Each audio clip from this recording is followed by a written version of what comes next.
धनुष यज्ञ के लिए प्रस्थान। बालकांड। ऋषि विश्वामित्र ने बताया, हे राम, जनक मिथिलापुरी के राजाओं की उपाधि है जो चिरकाल से चली आ रही है। दूसरे दिन राम और लक्ष्मण अपने नित्य कर्मों और संध्योवंदनादि से निवृत्त हुए और प्रणाम करने के उद्देश्य से गुरु विश्वामित्र के पास पहुँचे। वहां उपस्थित आश्रमवासी तपस्वियों से राम और लक्ष्मण को ज्ञात हुआ कि मिथिला में राजा जनक ने धनुष यज्ञ का आयोजन किया है। उस धनुष यज्ञ में देश देशांतर के राजा लोग भाग लेने के लिए आ रहे हैं। रामचंद्र ने गुरु विश्वामित्र से पूछा, गुरुदेव, इस धनुष की क्या विशेषता है और इस यज्ञ का आयोजन का उद्देश्य क्या है? ऋषि विश्वामित्र ने बताया, हे राम, जनक मिथिलापुरी के राजाओं की उपाधि है जो चिरकाल से चली आ रही है। प्राचीन काल में किसी समय देवरात नामक पूर्व पुरुष ने बड़ी निष्ठा और श्रद्धा के साथ यज्ञ किया था, जिसमें उसने देवताओं को भी आमंत्रित किया था। देवताओं ने देवरात के इस यज्ञ से प्रसन्न होकर उसे पिनाक नाम का धनुष प्रदान किया था। ये धनुष अत्यंत सुंदर, भव्य और गरिमा में है और साथ ही साथ यह बहुत भारी और शक्तिशाली भी है। बड़े बड़े बलवान, पराक्रमी और रणकुशल योद्धा तथा शूरवीर इस पर प्रत्यंचा चढ़ाना तो दूर, इसे उठा भी नहीं सकते। अपन एकमात्र रूपवती एवं लावण्यमयी कन्या सीता के स्वयंवर के लिए मिथिला नरेश ने प्रतिज्ञा की है कि जो भी पराक्रमी वीर राजकुमार या राजा इस धनुष पर प्रत्यंचा चढ़ा देगा, उसके साथ वे अपनी कन्या का विवाह कर देंगे। अनेक देशों के राजा एवं राजकुमार भारी संख्या में इस यज्ञ में भाग लेने के लिए मिथिलापुरी पहुंच रहे हैं। हम लोगों की भी इच्छा इस यज्ञ को देखने की है, अतः तुम भी हमारे साथ मिथिलापुरी चलो। उसे देखकर तुम लोगों को भी प्रसन्नता होगी।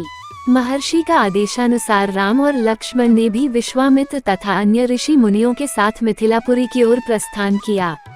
मार्ग में अनेक प्रकार के दृश्यों का अवलोकन करते हुए वे आध्यात्मिक चर्चा भी करते जाते थे। इस प्रकार वे सोन नदी के तट पर पहुँचे। विश्वामित्र सहित सभी ऋषि मुनियों एवं राजकुमारों ने सरिता के शीतल जल में स्नान किया।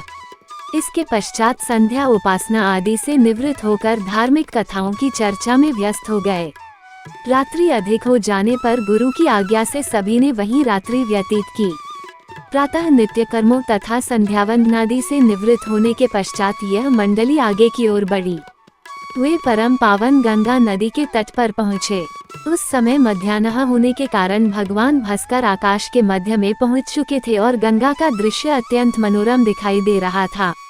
अटखेलियां करती हुई लहरों में सूर्य के अनेकों प्रतिबिंब दिखाई दे रहे थे।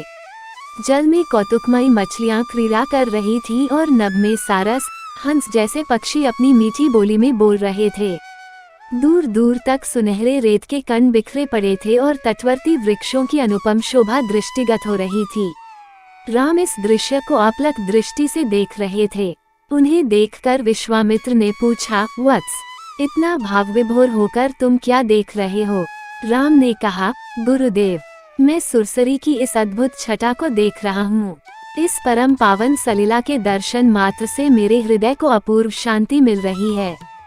भगवान, मैं आपके श्रीमुख से ये सुनना चाहता हूँ कि इस कलुषारिणी पवित्र गंगा की उत्पत्ति कैसे हुई? राम का प्रश्न सुनकर ऋषि विश्वामित्र बोले, हे राम, अनेक प्रकार के कष्टों और तापों का निवारण करने वाली गंगा की कथा अत्यंत मनोरंजक तथा रोचक है। मैं तुम सभी को यह कथा सुनाता हूँ। ऋषि विश्वामित्र ने इस प्रकार कथा सुनाना आरंभ किया। पर्वतराज हिमालय की अत्यंत रूपवती, लावण्यमयी एवं सर्वगुण संपन्न 2 कन्याएं थीं। इन कन्याओं की माता सुमेरु पर्वत की पुत्री मैना थी। बड़ी कन्या का नाम गंगा तथा छोटी कन्या का नाम उमा था। गंगा अत्यंत प्रभावशाली और असाधारण दैवी गुणों से संपन्न थी। वो किसी बंधन को स्वीकार न कर मनमाने मार्गों का अनुसरण करती थी। उसकी इस असाधारण प्रतिभा से प्रभावित होकर देवता लोग विश्व के कल्याण की दृष्टि से उसे हिमालय से मांग कर ले गए। पर्वतराज की दूसरी कन्या उमा बड़ी तपस्विनी थी।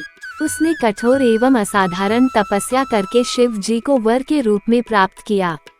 विश्वामित्र के इतना कहने पर राम ने कहा, हे भगवान, जब गंगा को देवता लोग सुरलोक ले गए तो वह पृथ्वी पर कैसे अवतरित हुई और गंगा को त्रिपथगा क्यों कहते हैं?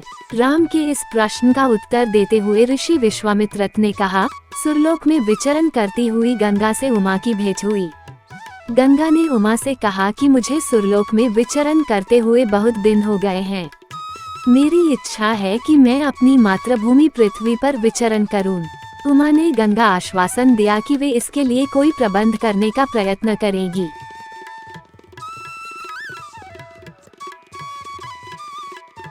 रामायण का ये भाग कैसा लगा कमेंट करके जरूर बताएं। वीडियो को लाइक करें, शेयर करें और चैनल को सब्सक्राइब करें। जय श्री राम। आपका जीवन मंगलमय करे। जय श्री राम।